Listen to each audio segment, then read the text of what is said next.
Welcome back. Here's the Kovacs report, and I think I've got one of my favourite books of the week here, potentially of the month. Eat Your Young, #1, by Brian Buccellato and Mattia Monaco. Now, this is from Mad Cave. I am going to go through it page by page. There will be spoilers. Like the video if you like the video. Hit subscribe if you can. And don't forget, read the book beforehand if you don't want it spoiled. So we kick off in the Upper West Side. These two individuals, Sherry and Childers, I guess his name is. They are twins. They are talking about her. She's just got out of prison. She's been there 5 years. And they're on the way to visit their youngest sister, Elsa. And they're discussing that their father is a bit of a favourite, and she says, well, our father always favours the newest child, implying that he's had a number of children. So they don't like their dad. That's very, very clear. And she says, shall we kidnap her? And he says, no, I'll do one better. And he just shoots her right in the playground. Now, we jump to his explanation, right, which is really interesting. Centurions are an immortal race that exists in small clans governed by their alpha. But there's a catch. Centurions are immortal for only as long as their alpha lives. Every 100 years, the entire clan loses immortality for 27.5 days, all right? This is called the Centurion, including the alpha. Now, during that time, any offspring can become the alpha by killing their immortal parent and drinking its heart blood. But only one may claim the prize. This newly coronated alpha becomes immortal and resets the clock for another 100 years, while their siblings lose their mortality forever.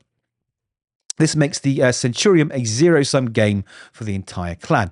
Now, excuse me.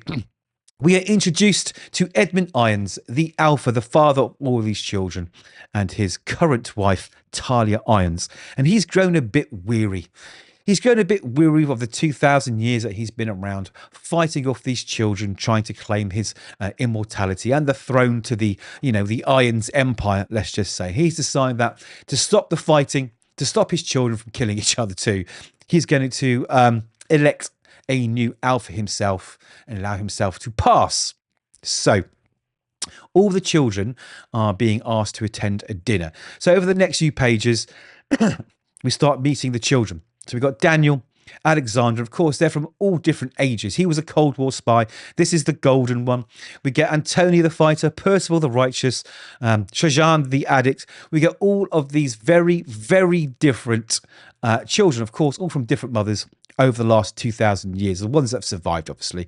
Anyway, the youngest Elsa is being rushed to hospital while this discussion is going on. And he decides to talk to all of his children. Now, he's not going to announce who the successor is until this dinner, but he wants to talk to all of his children and explain to them what he's doing, right? And they know this is coming anyway, so it's no surprise.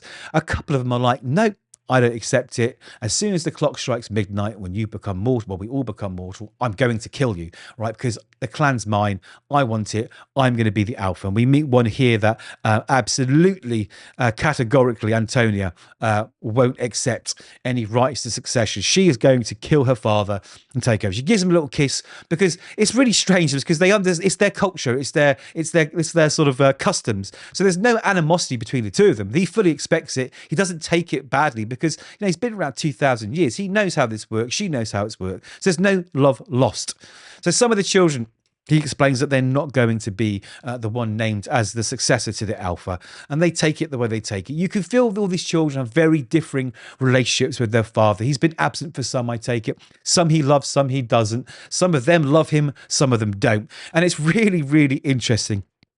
Now, we arrive back at the hospital and the youngest Elsa, she has survived, of course, and her wounds are healing, but they don't want to tell the father yet. They don't want to tell their dad because it might uproot what's going on and cause absolute bloodshed, right? Anyway, we jump to Julia, okay, with a affectionately called Lady Phoenix, and he tells her basically, I want you to become the next alpha. She's like, I don't want it, right? I'm happy with my life. I don't need anything more. I don't want immortality. I want to see where this life leads and live it and eventually, die at the end. I'm absolutely happy with it.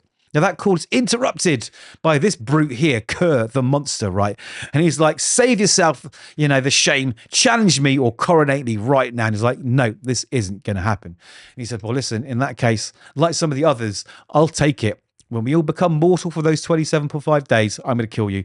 the alpha is mine by rights. You know, I think he's the oldest living son. I think he has been training for 90 years for the day. And his father says 1,000 years worth of training wouldn't be enough. I love it. Now we're introduced to more of these children, Ryan, the vigilante, and Walter, the ignorant. Now, Walter doesn't really know much about his father, didn't really know he was immortal until now. And he explains to him, like, you know, Walter had a car crash. So Ryan says, listen, you know, you didn't just heal, you know, and survive because you're a human and you went through the process of healing. You survived because you are immortal. He doesn't understand. Like, what? This is mind blowing, right? He says, listen, come to the dinner. You'll find out more.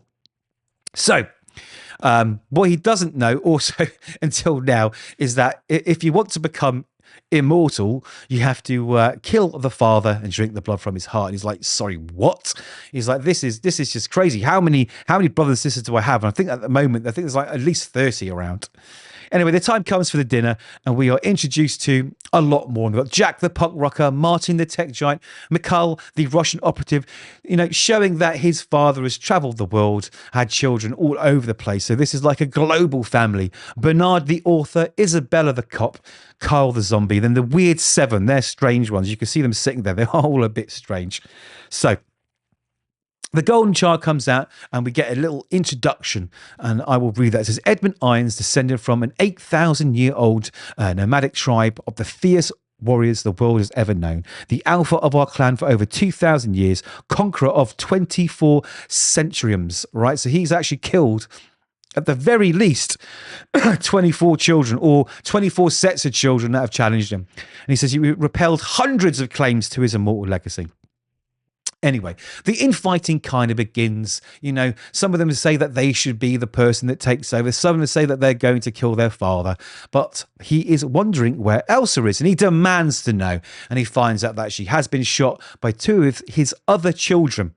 And he's right. He gets super, super, super angry. You can see the rage in these panels as they're all sort of distorted and red. And he understands that this was a message sent to him that some of his children, those two in particular, Childers and Cherie, they are coming from. They are not playing by the rules that are their father is setting here. So he sort of very dramatically responds by diving in his car and going a bazillion miles an hour out of the garage onto the road. And suddenly this other car comes in, crashes straight into it. And he goes, boom, we got him. Perfect time. But there's one problem. They haven't timed it right. It's 11:55, which means there's 5 more minutes until he's not mortal. So right now, he is immortal.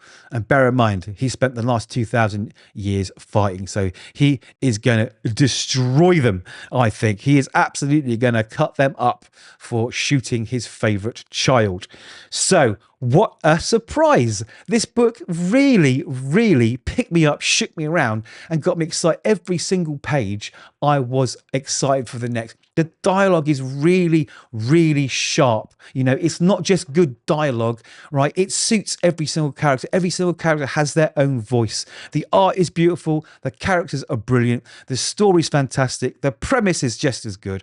This honestly has to be one of my books of the week. And it's definitely going to be one of my books of the month. I thoroughly recommend this to absolutely everybody who likes the premise. I think it's going to be a smash hit from Mad Cave. Now, Mad Cave, they sometimes get it right, but sometimes get it wrong. But when they do get it right, it is an absolutely electric book to find. Eat Your Young, #1. Go get it. I love it. #1 this week. Anyway, those are my thoughts. Do let me know yours if you've read it. I'd love to hear them. Like the video if you can, and also hit that subscribe button. I'd really, really appreciate it. So until next time, read more comics, and we'll see you soon.